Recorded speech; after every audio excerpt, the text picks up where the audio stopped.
Welcome back to Sasquatch Theory, where eyewitnesses and researchers share their most chilling encounters with the unknown.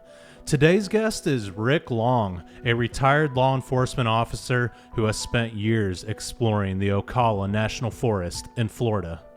From hearing the infamous Ohio Howl echo through the swamps to being pursued under the moonlight, Rick brings us face to face with mysteries few dare to talk about. He'll also share his thoughts on the Patty footage and the legendary Minnesota Iceman. So settle in, because this story takes us deeper into the heart of Florida's forest, where something big still walks among the pines. Have you had a Bigfoot encounter before? If so, please get in touch with me at sasquatchtheory@outlook.com. If you guys can, like the video, subscribe to the channel, and comment down below. And with all that being said, let's dive straight into Rick's skunk ape experiences from the state of Florida.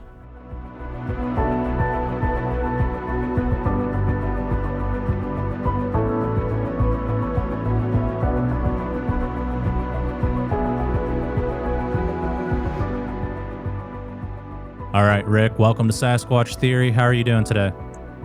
Doing great, bud. Just glad to be here and be able to talk to you. Yeah, absolutely. It's a pleasure to have you on the show. Rick, if you would, tell me a little bit about yourself, where you're from, and your experiences from the very beginning. Absolutely. So my name's Rick Long. I live in South Central Florida. I work in law enforcement. Total of 22 years. I worked corrections division law enforcement and was a trainer, still am at times. Done that for the majority of my adult life. I grew up going camping in the Ocala National Forest, and that was where my first experience was. Just to take you back to it, we used to go to Ocala National Forest every year to go camping. We go to Juniper Springs, and it's kind of interesting that the side story to it. There's a bridge that leads to the nature trail at Juniper Springs in the back, and there was a snack bar up front by where the swimming area was, and there was change all underneath there, but there was no way to get to it. And I'm 50 now. This was between 83 and 86. We went there during the summertime, and this was something that we would do. We would go when it got dark, probably say 8:30, 9 o'clock. We would go down to this bridge that crossed Juniper Run. And this bridge was in the back of the campground. And behind that was just nothing but forest. And we would go there about 9 o'clock at night. And when you'd walk up on top of this bridge, I call it Crescent Bridge, like Half Moon Bridge, maybe. You look down, there's two springs underneath it. And I remember very clearly that night everything that happened, because when you have that kind of fear, it sticks with you. But what we were going to do was go down to that bridge and watch catfish fight. They would actually get under there, and I'd never seen it before, and the catfish would bump their noses against each other, and they would do kind of like a tug of war. We would do that, and then we'd go up there to the snack bar late at night. And then my stepfather had shown me how to get the change from underneath the deck. You take two palm fronds and use one, cut a wedge on it, push the change down in the sand, cut a split in the other palm frond, and you just slide it right over and pick up quarters, And he'd take me up there, and I'd grab a couple bucks, and I'd get some snacks and stuff. And we would do that every year. But this particular year, we went down to the Half Moon Bridge. Again, it was probably about 9 o'clock, waiting for it to be dark. And I remember, I don't know if you remember the halogen bulb when it first came out. Mm-hmm. I think I got a couple years on you. Yeah. It was very concentrated. So, it was like the Q beams and stuff we have now. It's handheld. And me being a little boy, I thought it was the coolest thing, but there was a problem. We go down, and we're standing up on that Half Moon Bridge, Miguel, and it's dark. There's no moon. And I was small. The railing was probably about, I'd say 3.5 feet, 4 feet high on each side. And I'm leaning over the railing next to my stepdad, and he's got the halogen light pointing down, and we're watching It's a catfish fight. All of a sudden, I hear a vocalization that I cannot describe. That when I heard it, it terrified me. It came from out off in the forest, probably no more than, I'd say, 40 yards. And it sounded like the Ohio Howl, but, and this was way before the Ohio Howl was known, it sounded like the Ohio Howl, but even more human, a little more aggressive, not quite as long. I tell people the best way I can describe it is, if you ever seen Andre the Giant, when he would talk, his voice was very throaty. I guess because of his size, it almost sounded like that, but like Andre the Giant, out there in the forest yelling at us. So once we hear this vocalization, I'm standing next to my stepfather, and he said, "What the heck was that?" But he used a certain other words, and I say, "I don't know." And just to picture, we're standing up on this sapling bridge, and to the right of me is the trail that goes back to the campground. To the left of me is where you go off the bridge, and then you go off into the nature trail. And as we're standing there, I'm wanting to go, but my stepfather just kind of stood there and was listening. We didn't hear anything. And I kid you not, Miguel, I was so afraid hearing this vocalization that I'm looking down the bridge into the darkness, and all I can think is something huge is going to come up out of that darkness and grab me. So we stand there for about 30 seconds. We didn't go to the snack bar after that. We stood there, and then he said, "Well, let's go ahead and go back."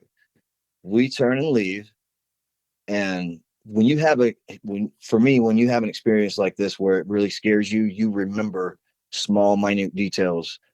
I remember when we left, getting on the trail that went back to the campsite, and my stepfather, he's a big guy, but I'm staying in front of him as we're walking out, but I didn't want to get too far in front of him. And as we're getting closer, we probably had to go about 100 yards to get back to the campsite. As we got closer to the campground and the campsites where the people were, I started seeing a faint yellow flicker on the palm fronds, reflecting, and I knew we were getting closer. Well, as soon as the trail opened up and I could see the campground, I just took off running, man. I could not get off that trail fast enough. And I took off. I ran out there into the opening, and then I turned around and waited for him. That happened in between 83 and 86. I was young. And I've never forgot it to this day. And that show Sightings was the first time I heard the Ohio Howl. And I was telling my mom, I said, that's crazy. That's exactly what I heard. So those things stick with you. It's hard to, I mean, you've had experiences, it stays with you, and it's just like a splinter in your mind. You want to know more. You want to know more. What was it? Was it some kind of undocumented animal, or was it a known animal? The only other thing I tell you is that we were woken up the next morning by helicopters flying over, which when I was a kid, okay, this is a commonality. So we go to leave the campground. We went to go to the grocery store or something. And when we stopped, my mom asked the park ranger, "Hey, what's going on with the helicopter?" Park ranger said, some boy got lost and got turned around last night in the woods. They're trying to find him. What I heard wasn't a boy, Miguel. It was huge, whatever it was. Yeah, that's really interesting. And you make a good point. When you hear something like this, you just never forget it, and it really leaves an impact on you. Absolutely, man. It really does. Yeah. And I've heard that a lot from people that they hear this vocalization and they compare it to the Ohio calls that have been recorded in the past. And yeah, that was a good comparison as far as like Andre the Giant. And did you feel like you were in danger when you heard this vocalization? What kind of feeling did you get? I was absolutely terrified. I can tell you that my hair was standing up on end, and my eyes, people, when they get really, scared, the adrenaline, they get that adrenaline dump, and then your eyes just are just wide open, because now you're you're looking with your sight to try to find a threat, and you're listening, and my heart rate had went up, and I was just terrified, man. I could not, and the fact that there was no light other than where that halogen light was, just made it worse. It almost felt like, I believe that's what that as far as my childhood being terrified, that, and even in my life, that was one of the most scariest moments that I've ever had. It was almost like I could feel whatever it was. Absolutely. You're trained to identify and observe, and this was so out of the norm. And you're obviously familiar with wildlife. You were out there watching the catfish. Do you feel like these creatures were looking for catfish? Like maybe they were angry that you were in the area? I can't say for sure, but that makes sense to me. And I actually did think about that before speaking with you, because I'm always asking why, because as far as hunting, I mean, and from what you hear, as far as their physical abilities, they far surpass us. And I wanted to just bring up some of that while we're doing this interview, about what other people have said, as far as commonalities. But my thought was that it was to say, this is not your area. You need to get out of this area. Yeah, absolutely. They were being territorial. And the reason I bring up the catfish is because I get a lot of reports where people are fishing and they see these huge rocks being thrown into the water. And it just seems like it ticks these things off when people are encroaching like their areas, or fishing, or just in the area in general when there's wildlife or fish around. Right. Yeah. I agree, Miguel. It's like somebody walking up in your yard, um, you're gonna say something. That's your property, and they would, in my opinion, look at it like that. Mhm. But that basically was what happened, when I was a kid at Juniper. And the helicopters, I want to touch on that as we move forward, if you're okay with it, because there's commonalities and things that keep coming up that I've kind of notated that I wanted to speak with you about. Um, my second, I have another encounter, Miguel, that happened. It was around 96 or 97, and there was no vocalizations.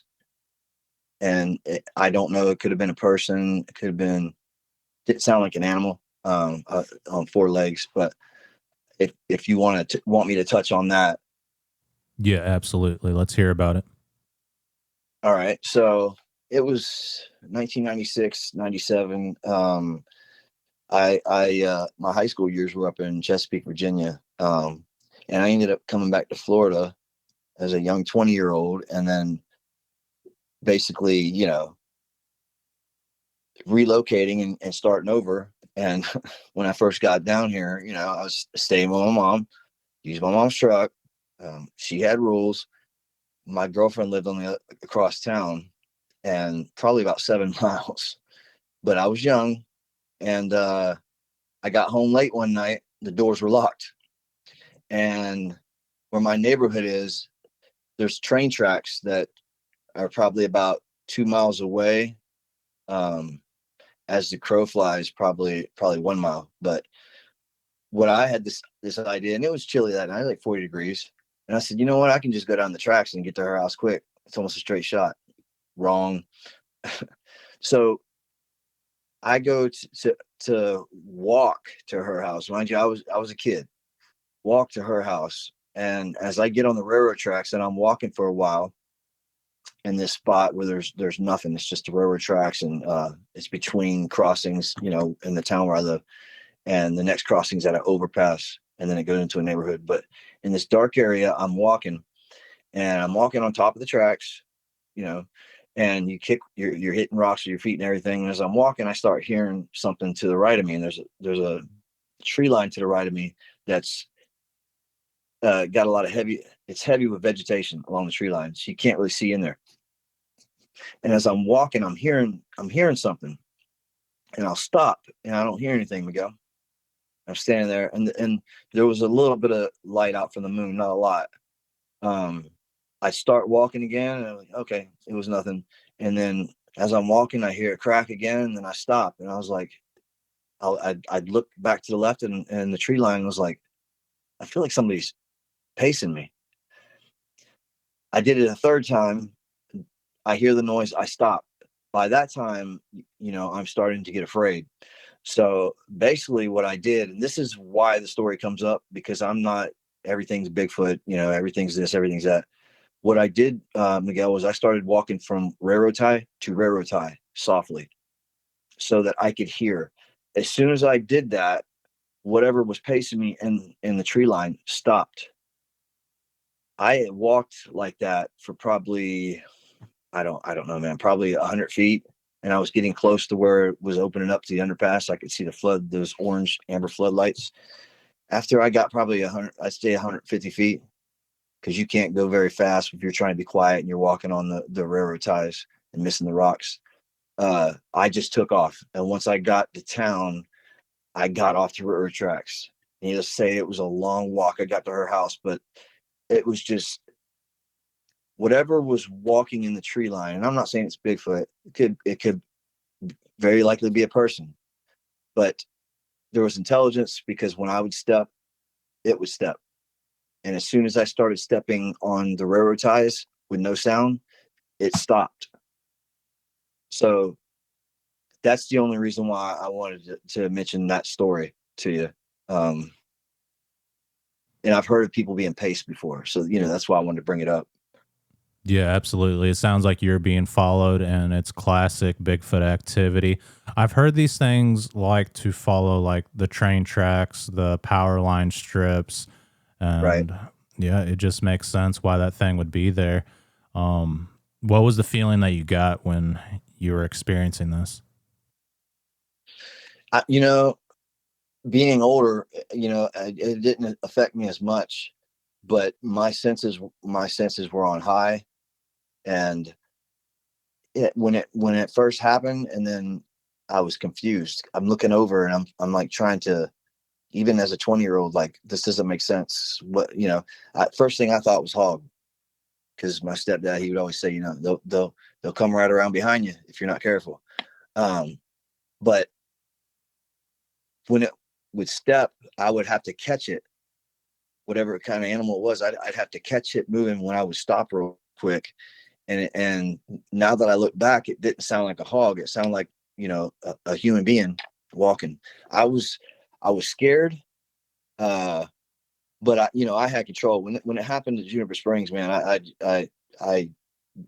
as a little boy, I'm surprised I didn't pee myself. But in this situation, I was watching the tree line, and I just wanted to get out of there as quick as I could. You're in an area where there's just basically nothing around. The train tracks are passing to an area where there's nothing at. And I've learned that too, and I firmly believe that they use the train tracks, power lines. I even pulled up a map and was showing my girlfriend how the train tracks in the state of Florida will bounce from wildlife management area to wildlife management area. It's kind of interesting. Yeah, that is interesting. And you said some of these experiences took place at Juniper Springs. Is that how you say it? Yes, sir. Juniper Springs. All right. In Ocala Forest. Yeah, and I've heard a lot of Bigfoot reports from the Ocala National Forest, and I talk about it all the time here in Missouri, that it seems like any area that has the name Springs in it, there's always Bigfoot reports there. For example, there's a place called Merrimack Springs. There's been a lot of Bigfoot reports. A place Colorado? No, here in Missouri, another place called Bennett Springs, Weldon Springs, Eureka Springs, and they just have a lot of strange experiences, not just Bigfoot, but like UFOs, other cryptid creatures, strange phenomenon, unexplained mysteries. Right. Yeah. And I just think the springs, the waterways have a lot to do with it. Oh, absolutely, man. If you've been to the springs before, that water is so clean and pure, and it's good for you, and it makes sense. It's a heck of a source, to get water, fresh water. Hmm. Yeah, the water's crystal clear, especially right now with the temperature. Like it's super hot outside. So I feel like wildlife would want to congregate in those areas to cool off. Mhm. Here it's 72 degrees year round. People think it's colder, but it's 72. Oh, wow. So Yeah, that's pretty yeah. nice. Here it's like 100 degrees right now. No, I'm saying the water. Oh, the water? Yeah, the water's And yeah, cold. yeah. Our springs down here run at 72 out of the ground. Hmm. But people go in the summer, they always think that it's colder than that. And I've jumped in Juniper Springs one time on a bet when it was probably about 40 degrees. Hmm. And when I jumped in, I was warmer than being out, with a jacket on, because the water stays the same temperature. So Oh, wow. it's it's definitely an asset for any wildlife to have, Hmm. springs and spring water. And there's a lot of it in the Ocala National Forest. Yeah. And what's the temperature right now in Florida? Oh my goodness, man. Uh, it's well, I'm outside a lot, and it's been running between, I say, 92 and 97. The problem in Florida down here is, I took a screenshot. I think it was last year. Um, the heat index here, last year at one point in one section of town, it was 130, and it regularly is 110 to 115 to 120 every day. Wow. Yeah, it's really hot. And the humidity is really high in Florida. Yes, sir. The humidity is bad. It's like a sauna. Hmm. Yeah, that's not good for thermal devices because the image quality just degrades as like when the humidity is really high. Yeah. So, like you mentioned, the helicopters, I've noticed that in areas where I was having current Bigfoot activity. Do you feel like they were in the area because someone heard the vocalization and possibly these helicopters came in to look for these creatures? Absolutely. Absolutely. That's a reoccurring theme, um, that I've seen, and it's a commonality that I was wanting to speak with you about. Um, I have, because basically I kind of outlined some things, Miguel. Um, let me ask you, could we circle back to the helicopter? Hmm. Yeah, we can. I just wanted to bring something to your attention. I had one other. Um, I actually got a recording vocalization at Lake Istapoga, Lake Wales. That was Lake Wales Wildlife Management Area, where we heard the vocalization that was high low high low high low, but it was very faint. And I was recording that night, and I got picked up a wah sound. It was just real quick. Never heard it when we were there.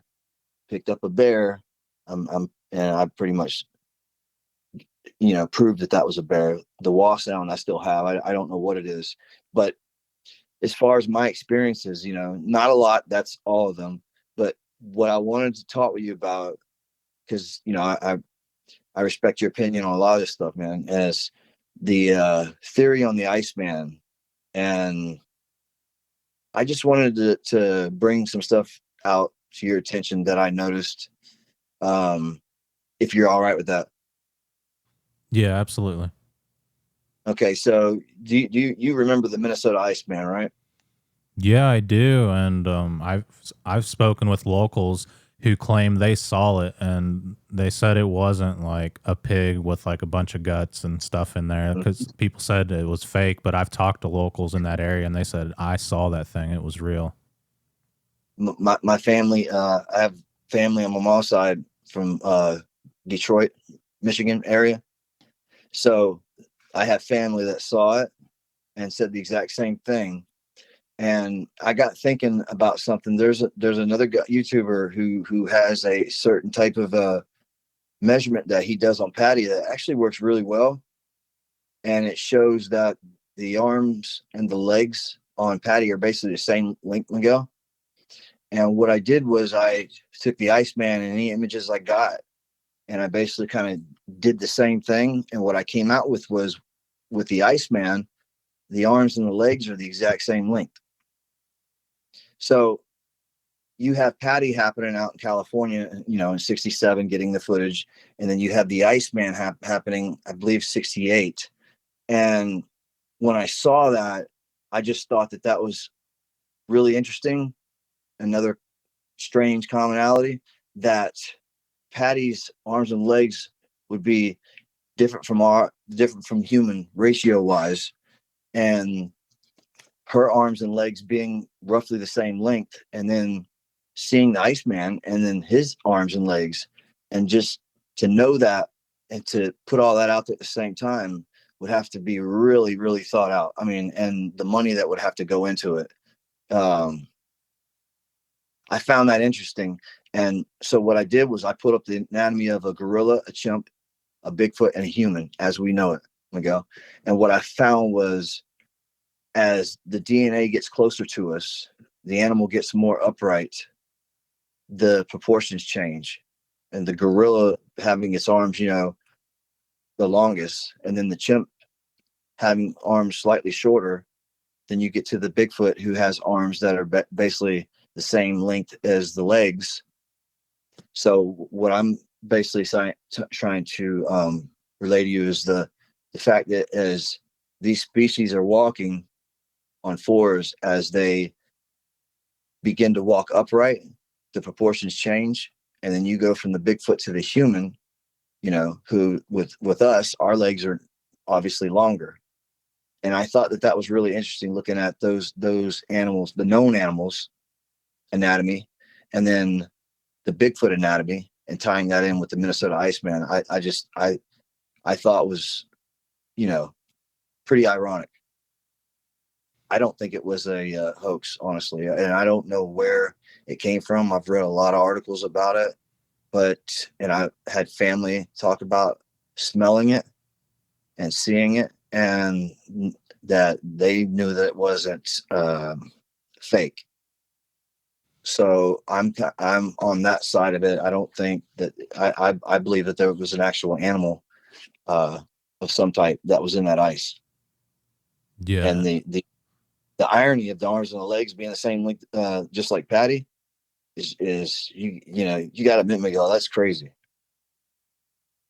Yeah, it absolutely is. And it's cool to hear other people confirm that this thing was real. I'm not sure where these people are coming from that claim it's a hoax and that they were there and it was just like pig guts, or in the Patterson footage, some guy claims he was wearing the suit, and there's been some other out there stories. But I believe, like Bob Gimlin, for example, and they say recently he took a lie detection test and he passed it with flying colors. And they asked the guy who claimed that he was the one in the suit to take the test, and he denied it. He didn't want to take the test. So I feel like there's, I don't know, probably people that work for like the shadow government or within like the government structure that are claiming, it's a hoax. But I'm not really sure. What are your thoughts on that?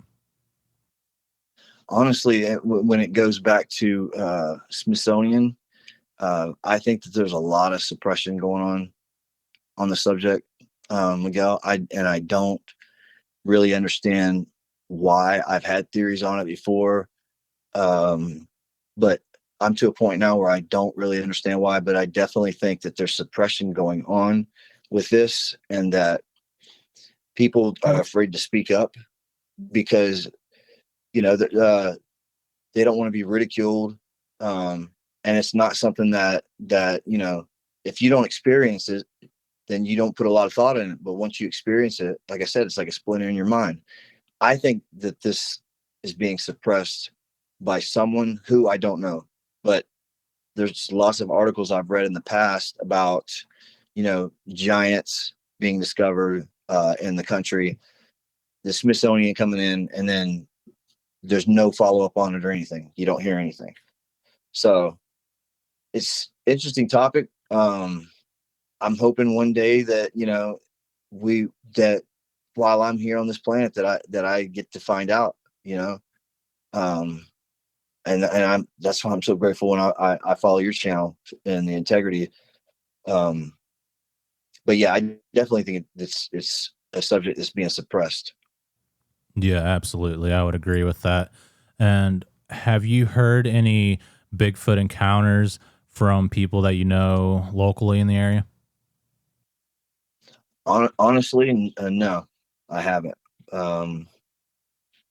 there's a report that's on a site on the web that has a big database. I think there's 2 reports, but as far as other people around here, I I've never spoken to anybody else. I've been out twice actually to do, kind of like research like what you're doing. I'm in the early part. I just go out there and you're in the woods. It's just something different. For me, it gets my adrenaline up. I want to go further when I hear something when other people are like, oh, hold on, you know, let's think about this. But it's your curiosity. Um, the helicopter was in Juniper, Miguel. So it's a recurring theme. There was a lady that passed away, Miguel. Her name was Sonia Zohar, and I don't know if you've seen her. Have you ever seen the video she did? I think it was called Bigfoot Flash of Beauty. Yeah, I've heard of her.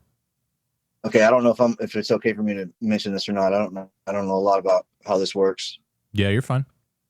Okay, so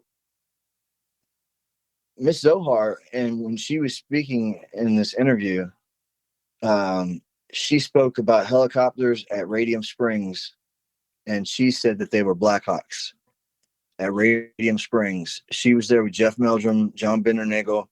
I forget the other guy's name, Mr. Standing. They had all went out there as a group, and she experienced some things. But what stuck out in my mind when she was talking in the interview was the Blackhawks, showing up. The recurring theme of the helicopter showing up. The other thing too I want to speak about is how Hollywood is, and sometimes Hollywood will pull the curtain back just a little bit, Miguel, and show you things, but they won't show you everything. So they never show you anything directly. So what I'm getting to is the Predator movie, and Bruce and Jan Maccabee, and he was the optical physicist, and his wife in the hunting stand. I don't know if you saw that footage or not. No, I haven't. There's footage online. I never believed it. It's nothing real clear, but you can see something that looks just like in the movie. She was in the hunting stand and she saw that, and that whole experience is online. You could probably search it, or I'll try to find it and send it to you. Actually, I have seen it. It looks like a liquid figure like drops out of the tree. The lady that's sitting in Ohio by the football game, is that the one? Or maybe absolutely, yep. Okay, yeah. Yep. And her husband was the guy that went out to verify, photos and images and stuff like that. Optical physicist. That makes me wonder. And Mrs. Zohar even spoke about that in her interview. But in the movie, and I know this sounds crazy, but in the movie, the Predator could see an IR, and there was leaked military footage that came out. I think it was this past year, and there was leaked military footage from a helicopter, and there was a figure that seemed to cover its eyes while looking up at the helicopter, and almost as if it was hurting that creature's eyes. And if it was a person, it was a big person. I don't know if you've seen that or not, but it's as it looks back at the helicopter, and the helicopter's following with the IR camera. It looks like it's trying to block the IR from its eyes as it's looking back at the helicopter and trying to take cover. There's rumors that elders say that they can't see well during the day, and we do know about species that can see an IR. You've got snakes, bats, birds, insects. So there's creatures out there. What's another commonality about that, and I want to ask you about this real quick. I just found some cave art they say is 1,000 years old, and it's depicting basically a Bigfoot. And if you look at the Bigfoot, it has where its eyes are. It looks like the way they painted it was red coming down out of its eyes like tears. But then the red, when it got down a little bit, like towards the animal's chest, it would kind of stream out. And it hit me the other day, and I thought about it, and I put it on one of the face groups I'm on, who's got I'm a member of, and it looks like a depiction from Native Americans and how they would try to relay that the animal's eyes were actually appeared to be glowing. Um, that's something that you hear over and over again, and as far as illuminated eyes, I think it's from blood on the back of the retina, because this animal exists. You're talking about huge eyes, Miguel, and if it's nocturnal, then that retina's exposed that much more, to the point where they do look like they're self-illuminated. I'll have to send you the I don't know if you've seen the cave art or not. I'll have to send you the cave art. Yeah, I've seen it before, and that's a good point. Maybe they were depicting that these creatures had self-illuminated eyes, and it was a way of showing the beams of light or the eyeshine. Right. Yeah. There's commonalities in all these things, and I know that you experience stuff, Miguel. I just take from people and interviews and after my experience, and I just like to dig and research, kind of like I kind of did with the Minnesota Iceman. I had the idea, let me try to measure his arms and legs and compare them to Patty's. The other interview there's one other interview. Do you know Kathy Strain in Area X? That's near you. I'm not too sure. It sounds familiar. I've heard of Area X, but I'm not too familiar with people's names. It's in the is it the Ouachita Mountains? I think that's Oklahoma. Okay, yeah. Kathy Strain, she's a I'm not sure if she's an anthropologist, biologist, one of those. She's involved with Area X, and I listened to her interview and go, and the way I listen to people, and I try to watch how their body language, their eyes, where their eyes dart right, dart left, all that stuff, and then I listen to what they're saying, the content. Kathy Strain to me seems like a very legitimate person, and she was talking about her first experience at Area X, and she was walking down a trail, and she heard something, and on one side of the trail, I'm assuming was flat land or it was going down, and on the other side was not like a cliff face, but she said it was very, very steep. And when she heard the sound, she looked, and when she turned and looked, she saw two of these creatures, Miguel, and one of them was probably, she said one of them was a juvenile, and the other one, she said, was probably about 6 foot range, maybe a little taller. And it was interesting how she described it, because first off, she said, she stressed the point that she thought that they were siblings, because when they took off, the bigger one took off and left the younger one, where a mother wouldn't do that.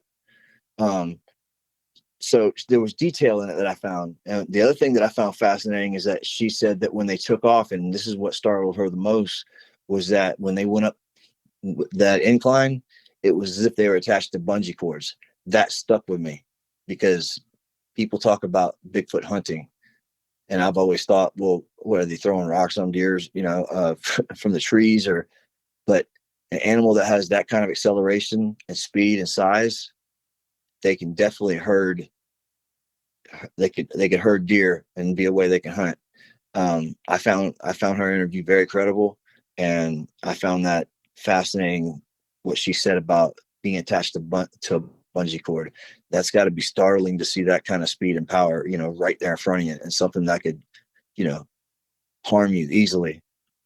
I wanted to present this stuff to you, though, Miguel, and then I wanted to just ask you and other fans. I don't know if you get a lot of questions, but as far as what I've spoke about with vocalizations and Eyeshine, or any commonalities that you've noticed over the years being involved with this topic? Yeah. As far as what, like, what's the question exactly? the commonalities of the Black Hawk. Oh, okay. Yeah, when I was having eye sightings and a lot of experiences here at my place, I was noticing Black Hawks flying over every day. And at the time, I just thought, okay, there's a military base probably about an hour away. This is a common thing because you get used to it once you start seeing it after a while. But then I started thinking, okay, this is pretty strange. They're flying pretty low to the ground right over the trees and trying to remain like stealthy, because once they showed up, like you never heard them coming. They just kind of appeared, you'd hear them, and then they just disappear. But one time they hovered right over my house, like they were just right over the trees, and I could see the pilot. He was wearing a helmet, and he was looking down at me. I mean, he made eye contact with me. I couldn't see his eyes, but you could tell he's like looking over his shoulder right down at me. And man, it was a spooky feeling because I didn't know if they were just like gonna take me out or what, but he was definitely I don't know, just looking at me intensely, which I thought was unusual. And after the Bigfoot activity kind of fizzled out here and they just disappeared, there was no more Blackhawks. And I thought that was weird. And even to this day, like I rarely see one. Wow. Yeah, so I definitely feel like it's connected. And again, at the time, I did not think much of it. And after my sightings, I started listening to people's encounters to learn more. And I kept hearing people mention Black Hawk helicopters. And I was like, wait a minute, that was going on here. So I feel like if you want to look for Bigfoot and you're noticing a lot of Black Hawks hovering over a certain forest, I think that would be a good indicator as to something strange going on there. Right. Yeah. Mm. Yeah, that's just, it was actually my girlfriend's term, but I was like, that's a great term. She said your commonalities, and the Blackhawks is a commonality, Miguel, but also the Eyeshine, that people report, and the eyes being self-illuminated, and also the fact that people talk about like Miss Zohar, Miss Maccabee, about something that actually looks like the creature in the movie, that can basically cover itself, like a stealth type of way where you can't even see it. I've never, like I told you in the beginning, I've never had a actual eye sighting. Mine's all just experiencing, hearing weird things or being tracked. But the commonalities from lots of people about seeing this thing that actually looked like the Predator of the movie, I also found fascinating. And I was curious to know if you had ever seen anything like that in your experiences, and then the Eyeshine, what you thought about the Eyeshine, Miguel.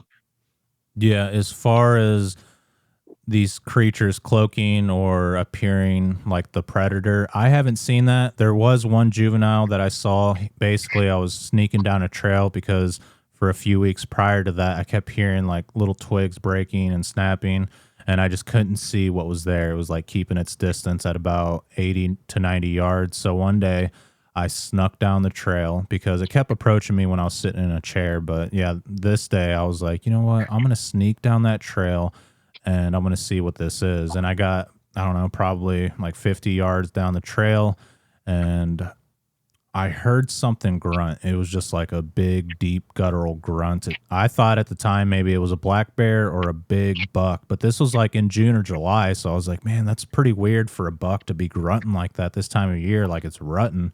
So when I looked, I saw this brown creature, and it blew like steam out of its nostrils and its mouth because it was early in the morning. It was still cool, and it just like disappeared. It looked like someone threw like dust up into the wind, and the wind took it.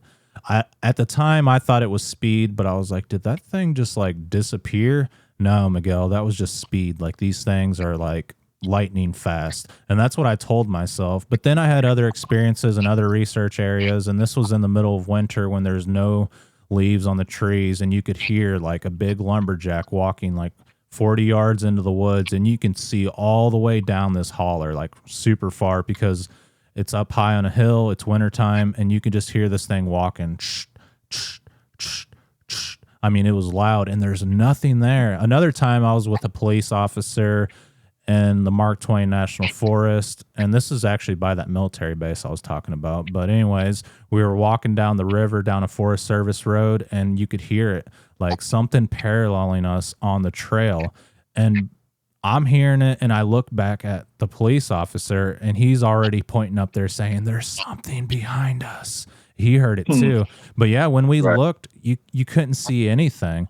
And I thought that was definitely strange. As far as the self-illuminated eyes, I have not experienced that. I have hit these creatures with a spotlight, and I could see their eyes shining. At the time, I thought it was deer. I was like, what the heck is that greenish yellow glow? And they were all swaying back and forth. The whole group was out there in the wood line.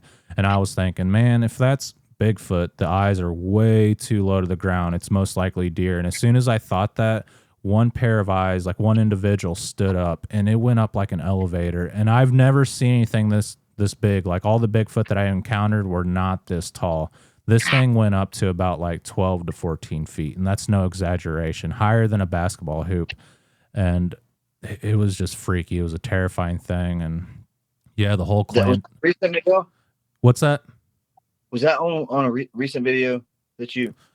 I've talked about it many times, but I think that was like in the fall of 2019 when that happened. But I was sitting inside my house. I had the window open, and I just heard like Right. this distress call. So I turned on the spotlight, and I saw 3 fox come out of the wood line, and basically like the Sasquatch rushed whatever this vocalization was. I think it was a fox. I'm not sure. At the time, I thought it was a juvenile because I'd seen a juvenile before that. It just sounded like a chimpanzee being ripped apart.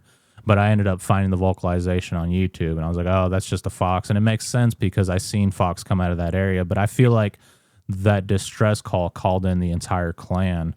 It was spooky because I was hitting them with the spotlight, and I could just see the eyes shining. I mean, they were bright, and there was probably about 7 of them, give or take. And yeah, I ended up seeing a white one that night because he came from an opposite direction. So I focused my attention towards that sound. And again, I could hear like bipedal footsteps, just Right. and it lasted minutes until it presented itself.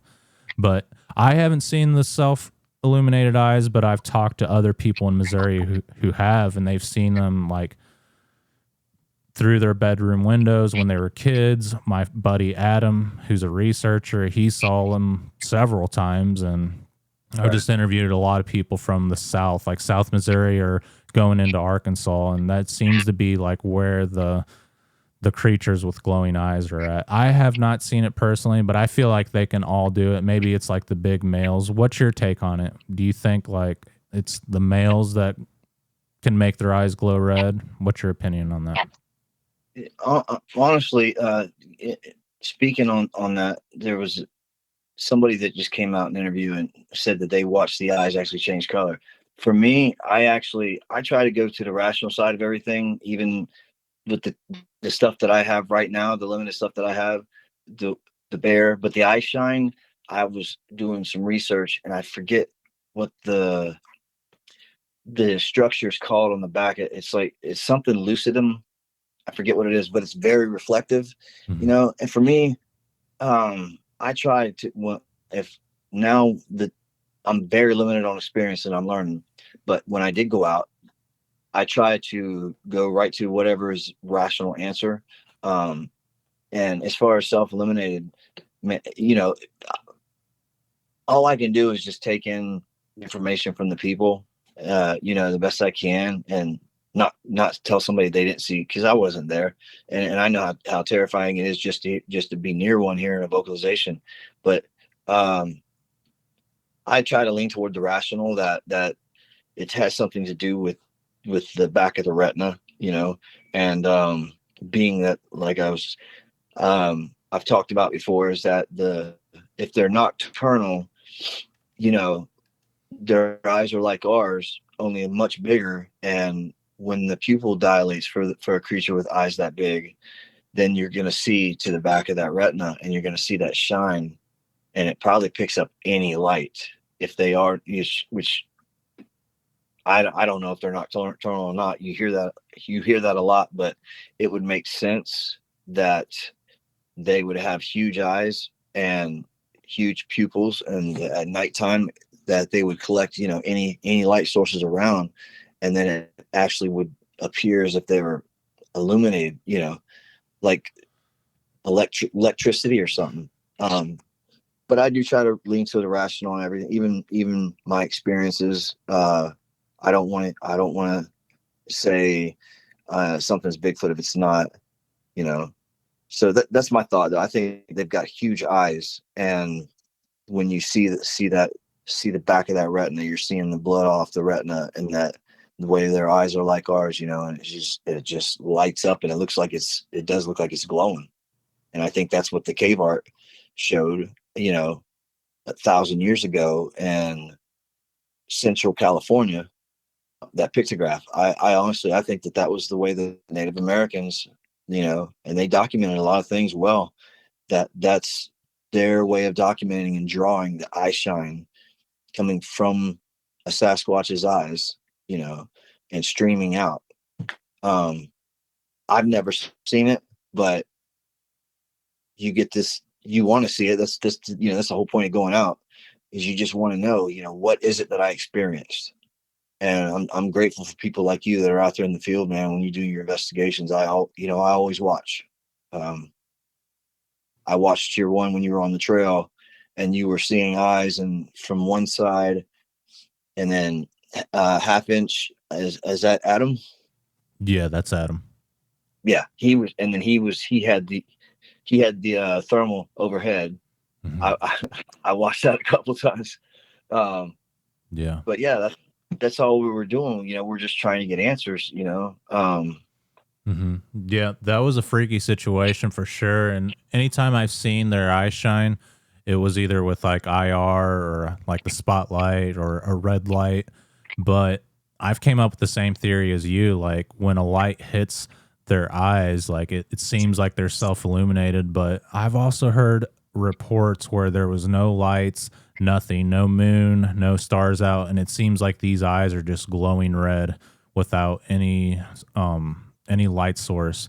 And that's freaky to think about. Maybe it's some sort of bioluminescence. And like with the cave art paintings, like maybe these things approached their camp and like the fire was like reflecting off their eyes. But I don't know, it seems like they can be self-illuminated without any light source around, which is scary to think about. And I feel like that's what the pictograph is showing, that these things can, like, I don't know, like have glowing eyes, which is scary, man. I hope I never see that, because I've heard reports as well with like dogman creatures and Wendigos. I'm not going to say the actual name, just call it a Wendigo. Yeah. But apparently, I interviewed a lady named Stacy, and that's what she said. She thought it was a deer off the side of the highway in Oregon, and they drove by real slow, and this thing turned around and looked at them, and it had red glowing eyes. And she was crying when she was telling me this encounter, and it was horrifying just hearing her talk about it. And it's like, I hope to God I never see that. But if I do, I'm going to know it's not right. Yeah. Yeah, I mean, you put yourself out there, man, Miguel, and it's appreciated. I'm, as far as the bioluminescence, that's a good point too. Also, that it could be self-generated, a way, and it could be a way of showing aggression. Yeah.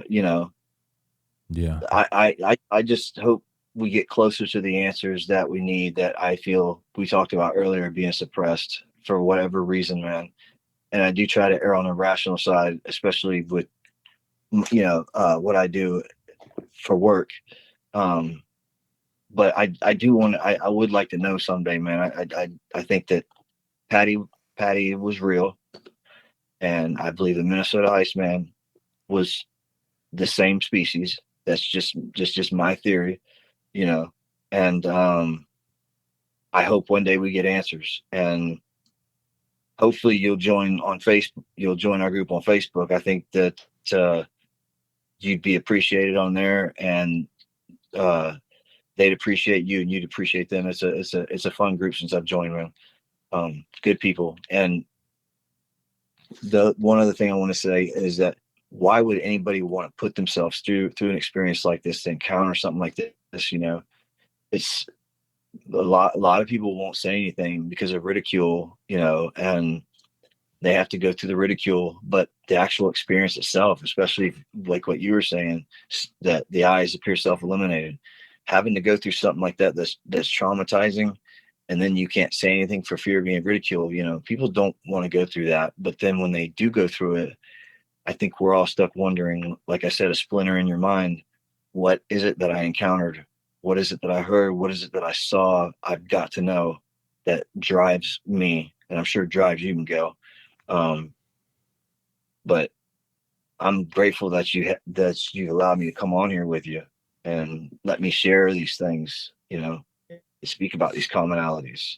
Um, and I'm definitely going to keep watching Well, for sure.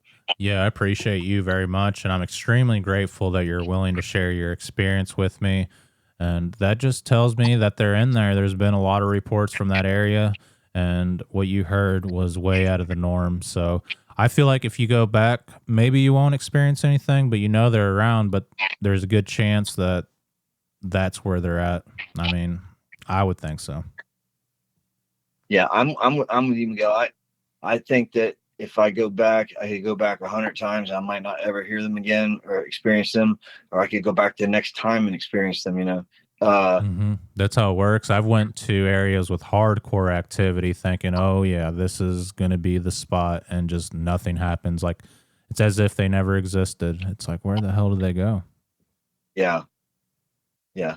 But it's making the effort. Mm-hmm. I learned when you do it in the summer, you gotta have a lot of bug repellent. Oh yeah. I went out and messed up a recording. I was telling you earlier, off of Lake Istapoga in a wildlife area that I can't explain that. And it was way out in the distance. And it was a howl that went high, low, high, low, high, low. Very, very strange. I'm not saying that it was a Sasquatch. I don't know what it was, but I can say that I recorded a bear, and then they had that black bear attack down here in Florida. That was like 2 weeks after that. And I actually have you can hear it pretty clearly. There was a black bear somewhere in that area that we didn't even hear. And then there's some other noises on there that I can't explain, but I always look to the rational, like not everything is Sasquatch or Bigfoot. Um, but I'm still curious, and I'm gonna keep digging, you know, to hopefully get answers one day. I feel like we're getting closer. Yeah, we're definitely getting closer. We know a lot more now than what we did in the 70s, and that's because the internet and people sharing their stories. And yeah, I definitely feel like we've gotten a lot further. And it seems like in the moment, like this subject hasn't moved forward, but it has. Like, we've all learned a lot more. A lot of people like to make fun of the show Finding Bigfoot, but honestly, if it wasn't for shows like that, people wouldn't even know anything about Bigfoot. So that's just how Yeah, it is. that's true. It brought more light to it. I knew about it before the experience out there in the woods because my mom's family, being from Dearborn Heights, Michigan, my grandparents had a cabin up in Ottawa. And when my mom was younger and they would go there, they heard weird howls. So my mom was always into this topic. And I guess I followed suit with her. And then the night that I heard it, unfortunately, she wasn't with me. It was just me and my stepfather. Um, that that that right there is what pushed me to start, asking questions because I was right there and it wasn't secondhand and I heard it myself. So I'm grateful for being on here, man. And I hope I'll text you once we get off the group, if you're interested in joining. Yeah, I'll And definitely join. heck yeah, man. And I tried to cover as much stuff as I could and not take a long time, but Hmm. try to give you experiences and my thoughts on stuff, man, just so I can get them out there. There's stuff that I've been wanting to put out there, and you're giving me a platform to do that and get your feedback. Yeah, absolutely. And I'm glad you did. I also wanted to mention that the vocalization that you heard that sounded like, wow. I've heard that here in Missouri. A guy named Sean, we did some research out at his place, and he claims he heard that one night by the creek. Yeah, I've got that on my digital recorder. It's at like 31 minutes, and just one time, it did it. But I kept playing it back, and I'm thinking, well, did somebody step we were at an observation point, I believe, at that point. And I'm thinking, did somebody else make the noise? I'm trying to rationalize it, but it sounded deeper than everybody that was out there. It was kind of like, wow. It just not like a frog croaks, because I sound more like a frog just then, but it sounded like somebody, with a deep voice just making that wah sound. And I've got it on there, and I'm just like trying to, X this out as, okay, this is what kind of animal that is, like I did with the bear, but I can't yet, rationalize that sound. So at least I've got it. Yeah, absolutely. To me, it makes me think it's like a big male. What was your impression when you heard that on the recorder? I was shocked. Mm-hmm. I'm took the recorder back, and I think it was the next day, and put some the headphones on, and I was running through it, and it was about an hour long.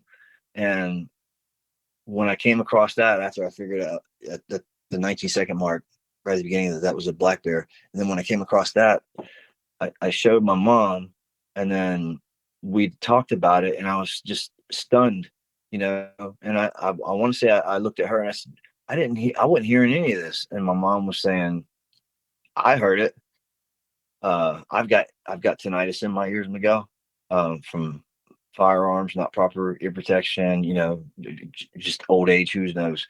But my mom has, she's blind, not completely, but I think her hearing has compensated somewhat. But her and the other people out there were hearing things.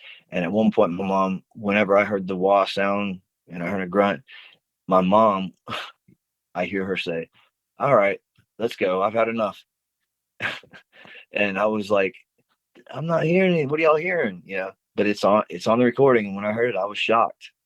Not a lot, but there's things kind of peppered in there, like the wah sound, and there's some grunts that I don't have an answer for yet. So it's interesting.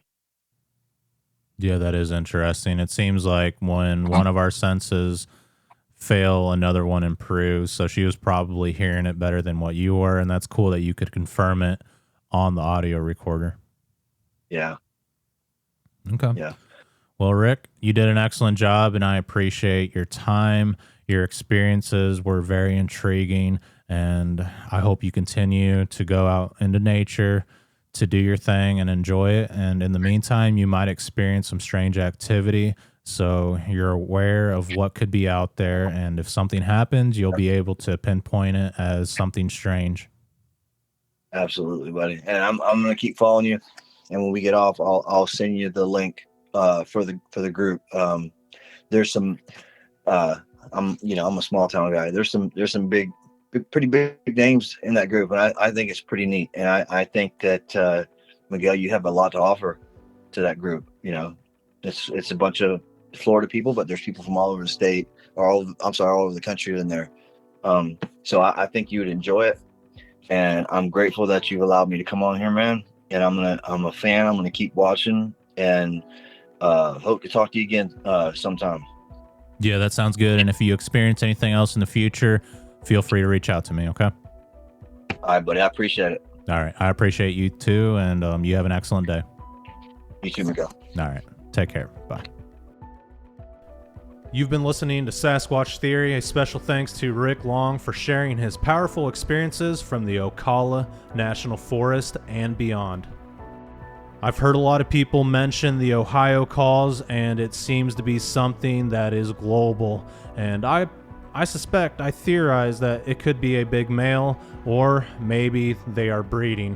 What are your thoughts and theories about that? And let me know down in the comments below.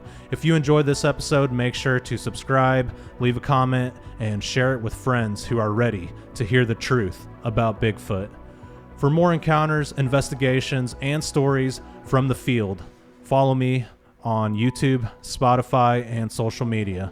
Until the next time, keep your eyes open, your recorders running, and remember, the forest is never empty.